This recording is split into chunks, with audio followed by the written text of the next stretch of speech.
Hi guys, welcome back to my YouTube channel. I am back here tonight with a little bit of a different reading. I do a lot of tarot videos over here, talk about my spiritual awakening, sometimes vlogs here or there, but this is a different video that I wanted to talk about because it's been on my heart very heavy, and this is what my YouTube channel is for, is to discuss these type of things and to share my thoughts and feelings, so that's what I'm here to do. And the title of this video, as you can see, is called The Great Two-Party Divide. And in this video, I just talk about why I hate the two-party system, why I think the two-party system is crappy, and I just don't like it, so I'm here to give my opinions on it. I have done some research. You will see me looking down, reading off my notebook. There's no way I could memorize all this in my poor little ADHD brain. It's just not going to happen. So I just want to put that out there. And another little disclaimer I wanted to make before we get into this. If you are a Democrat, that's perfectly fine. If you are a Republican, that's perfectly fine. If you are an independent, that's perfectly fine. There's nothing wrong with that. If that's the way you are and that's how you want to live your life, that's perfectly fine. I am just a little bit different, and that's what I'm here to talk about. Maybe some people out there will agree with me, maybe you won't, and that's perfectly fine. But I do not want any hatred on my comments. If the wrong person does see this, I will block you, I will delete you, I don't care. I'm not going to put up with it because I see how crazy politics really does make people. And it's actually quite disturbing to me, the way that we treat other people over politics. I honestly can't even believe it. It's crazy the things that I've seen and even the way I've been treated in the past. Because of my past political views, I will not identify as anything anymore because I just do not want to be a part of that game that these people play. But if you are, that's perfectly fine. I'm not judging you, whether what side you're on. I am more or less kind of judging just the two-party political system as a whole, not the voters, okay? I want to make that very clear. I'm not here to offend anybody. I'm not here to upset anybody. I just want to talk about my thoughts and feelings, my opinions on it.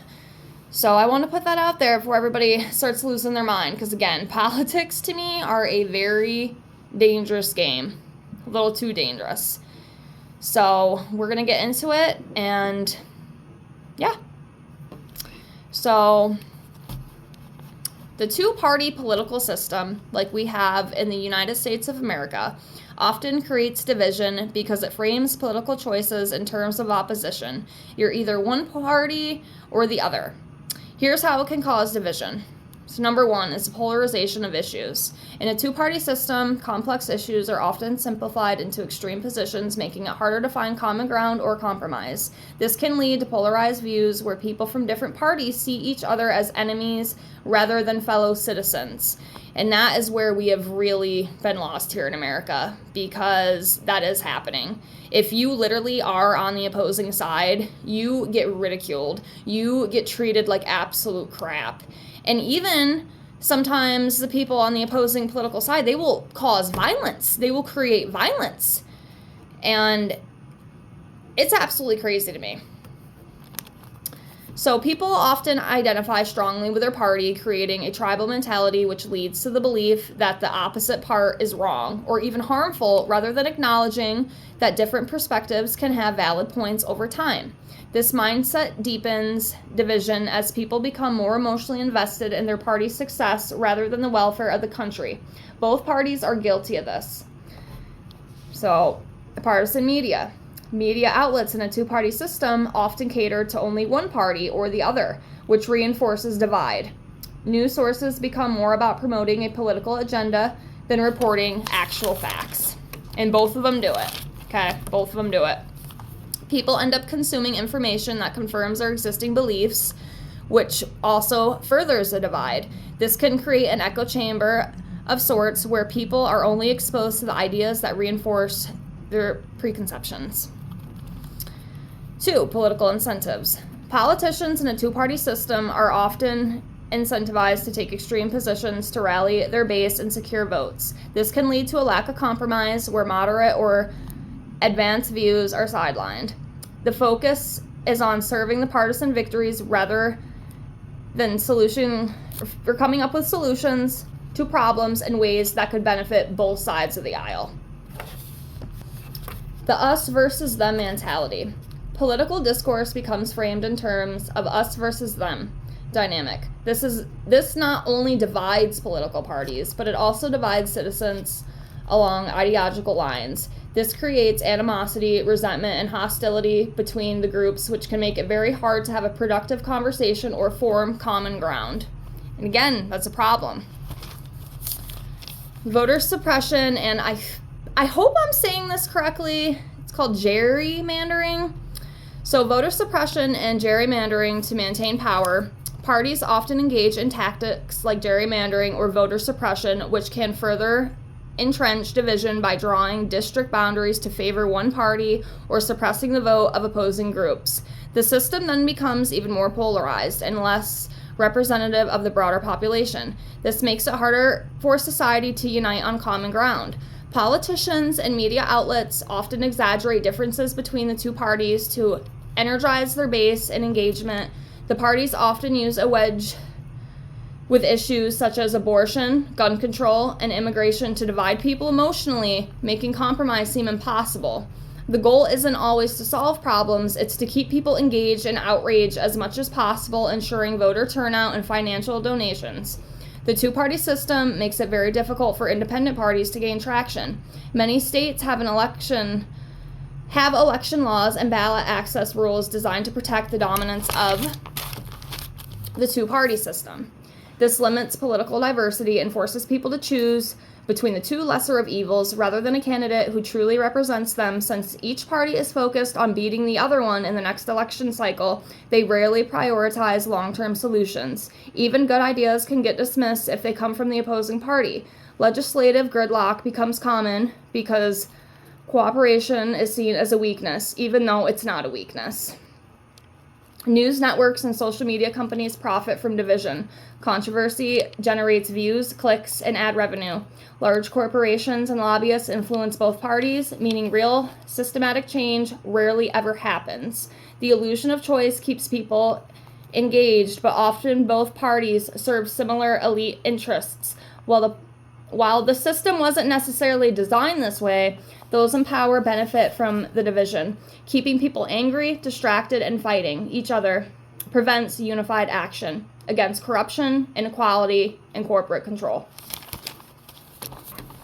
The two-party system as a whole sucks because the power is constantly shifting. They spend more time trying to block each other rather than solving problems for the people.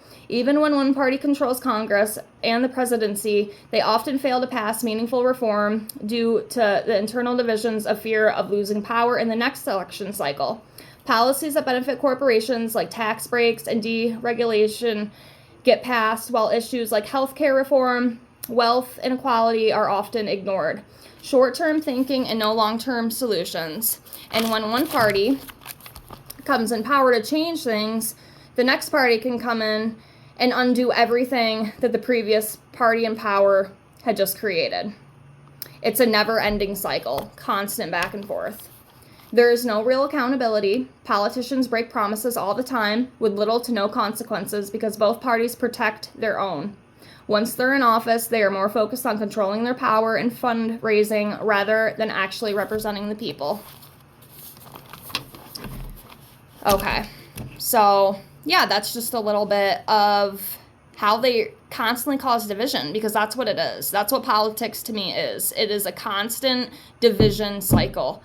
It's one side or the other, and if you're not on that right side, you get bullied and ridiculed, and I cannot get behind something like that.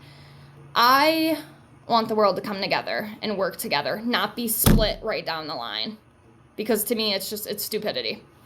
So I don't like that. I do not like the division. It's horrible. So next, we're just going to talk a little bit about the Republican Party and the Democrat Party. So the Republican Party was founded in the 1850s in response to the expansion of slavery in the United States of America. It was founded on March 20th, 1854 in Ripon, Wisconsin. I might be saying that wrong. I do apologize. I'm not the best with pronunciation. It was created by a coalition of, they call them Whigs, W-H-I-G-S, free soldiers, anti-slavery Democrats, and abolitionists. Again, excuse my pronunciation skills. Some key figures included Horace Greeley, Alvin Beauvais, Solomon Chase, and Charles Sumner. The party formed as a response to the Kansas-Nebraska Act of 1854, which allowed slavery to expand into new U.S. territories. Opponents of slavery sought to unite under a new political banner to prevent the spread of the Republican Party. The Republican Party quickly gained momentum, electing Abraham Lincoln as the first Republican president in 1860, which led to the Civil War. Over time, the party evolved its policies and ideology, becoming one of the two major political parties now in the United States of America. Again, I apologize for the mispronunciation of the names. I'm not the greatest at that. Next, the Democratic Party. So the Democratic Party was founded in 1828 by supporters of Andrew Jackson, making it one of the oldest political parties in the world. The roots trace back to the Democratic Republican Party, which was founded by Thomas Jefferson and James Madison in the 1790s. The modern Democratic Party emerged as Jackson and his followers reorganized after the continuous election of 1824, promoting a platform of populism, states' rights, and opposition to the National Bank. It was founded as a response to the controversial election of 1824, in which Jackson won the popular vote but lost the presidency to John Adams. So they started to focus on expanding voting rights for white men, opposing elites, and centralized government power, advocating for states and rights and limited federal government. By 1828, the monument solidified into the Democratic Party and elected Jackson as the 7th president of the United States that same very year. So it's just a little brief history about how they were formed, how each party was formed. Next, I'm just going to mention a couple shitty things that each party has done. Okay, so we're going to start off with the Democrats. So this is just some of their crappy behavior. So the Democrats, number 1, segregation and racism. Pre-1960s. Southern Democrats supported segregation and opposed civil rights for Black Americans. 2. The internment of Japanese Americans, 1940s. President Franklin D. Roosevelt, a Democrat, signed an executive order, I think it's 9066, leading to the forced intervention of Japanese Americans during World War II. Can't even read my own notes, apparently. 3. Crime Bill of 1994, signed by the President Bill Clinton. It led to mass incarceration and disproportionately affected Black and Latino communities. Number 4, drone strikes and foreign policy, Obama era. Expanded drone warfare, leading to many civilian casualties in the Middle East. 5. Border policies, Obama and Biden eras, criticized for deportations and poor handling of the migrant facilities, including the kids in cages controversy. So, just a couple little things. The biggest things, actually. Those are the biggest things. And next is the Republican Party. They're not so great either. So, number 1, for the Republicans, opposition to Civil Rights Act of 1964. While some Republicans supported it, many in the party resisted civil rights advancements. Number 2, the Watergate scandal, 1970s. President Richard Nixon resigned after a cover-up of a political espionage. Number 3, the Iraq War, 2003. President George W. Bush led the United States into Iraq under false claims of weapons of mass destruction, resulting in instability and many losses of life. Number 4, response to Hurricane Katrina in 2005. President Bush's administration was wildly criticized for its slow and ineffective response. And then number 5, the January 6th Capitol attack. Some Republicans, including Donald Trump, were accused of encouraging election misinformation that led to the Capitol riot of January 6, 2021. So, those are just some of the little things. So, is there anything we can do about this? Yes, there is some things, but it's not going to be as easy as some would think, and it's not. And honestly, people are so kind of stuck in their beliefs and are not willing to change. I don't know if it could ever happen, but here are some solutions if we ever wanted to think about it in the future. Okay. So, population. Population could demand systematic change, threatening the established power. Increased political awareness can help people think beyond partisan labels. Supporting the independent candidates and grassroots movements can challenge the status quo. The more people who stand up, the more power we can have to remember.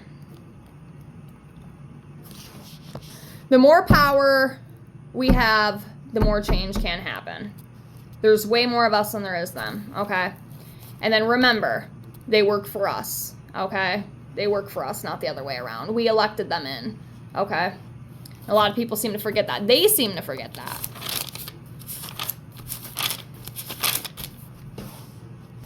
Okay, so next is ranked choice voting. This allows people to vote for a third-party candidate without wasting their regular vote. Next is election reform, getting rid of gerrymandering, making voting more accessible, and reforming campaign finance. Because that's another thing, too. Like the financing, if like one of them gets way more money, they are more prone to win because they've got the most, income. It's crazy. At least that's what I've heard, Again, increased political awareness. More people questioning the system and demanding alternatives can lead to real change. Again, I know a lot of people think, oh, nothing can ever change. Well, honey, I've got bad news for you. It is changing. Everything's changing every single day. And we can make a change. We can. We just have to do it. Okay. Next is breaking the two-party hold, supporting independent candidates, grassroots movements, and alternative political organizations. Kind of like what I just mentioned there a minute ago. So the two-party system isn't just broken. It's designed to keep itself in power at the expense of democracy until major reforms happen. It will continue to serve the political elite rather than the people. The two-party system has created deep divisions, making it harder for the people to find common ground. At the end of the day, most of us want similar things. Fair opportunities, safety, and a decent quality of life. The challenge is breaking through the manufactured conflicts and finding real solutions that benefit all of the people, not just the political elites. How do you think we can encourage more unity and cooperation? Because we definitely need it. Okay, we definitely need it.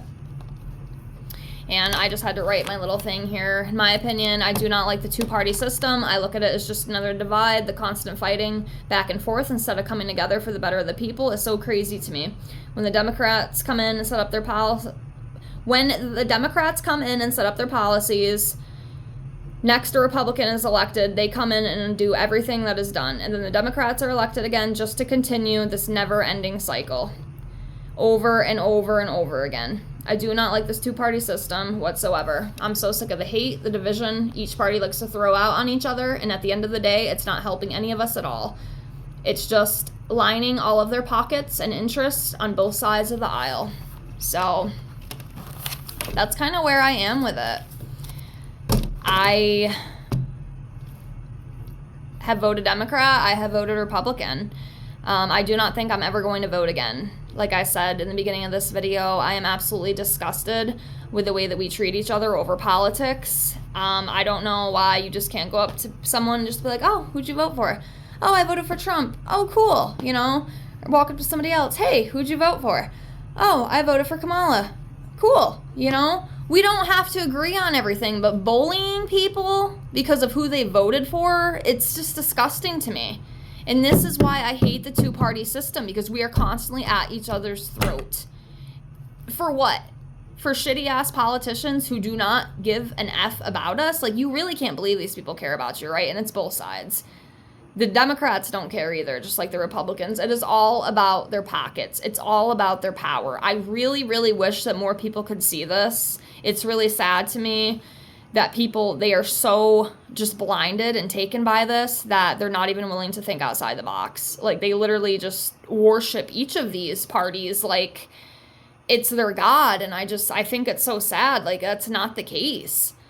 I could see if maybe these guys were doing something, but I don't feel like they've done anything to help my life on either side. I just don't like it. I hate the division. I have a really big issue with division. I want unity. I want peace. I don't believe in war. I don't believe in any of that kind of stuff. So it's really, really difficult for me to even be existing here on this planet, knowing, this is how we live. But at the same time, I also believe this is not the way it has to be. I know we think this is the way it has to be because this is all we've ever known. But have you ever just decided to think outside the box and just be like, maybe there is really more to this? Maybe there really is more to this two-party system. Because it's a joke. It's an absolute joke on both sides. I will not defend any of these parties anymore, not Democrat or Republican. I'm absolutely ashamed to even be in a country like this. I mean, I don't know where else would be better, to be honest with you, but I don't like the way that we have things here, but then I also don't like the dictating government either. Honestly, I don't like any government, if I'm being completely honest, but this is what we have to deal with. This is what I have to deal with. But I just really wanted to talk about this because it's been on my mind very heavy lately, especially with the political climate in the United States of America. It's very crazy. It's very hectic. It's only going to get crazier. I'm telling you, things will get crazier. If we think we've seen it all now, you better buckle up because I think there's a lot more to come that we don't even know. We can't even comprehend.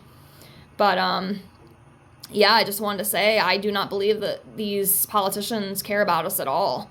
All they care about is themselves and their lobbyists and their donators and everything that's going to keep them in power. You know, instead of coming together like we should all come together. I don't know why both sides just cannot work together. Again, it's that divide. It's that line right in between Republican, Democrat. And I wish we could just break that wall down. It's very frustrating to me.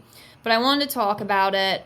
I don't know if anybody will watch this video. But if you do, thank you if you watched all the way through it. I just wanted to share my opinions. I really hate the state of this country right now, and I've actually hated it for a long time. It's not even just because Trump's in office. I actually started this a long time ago before he was even in office.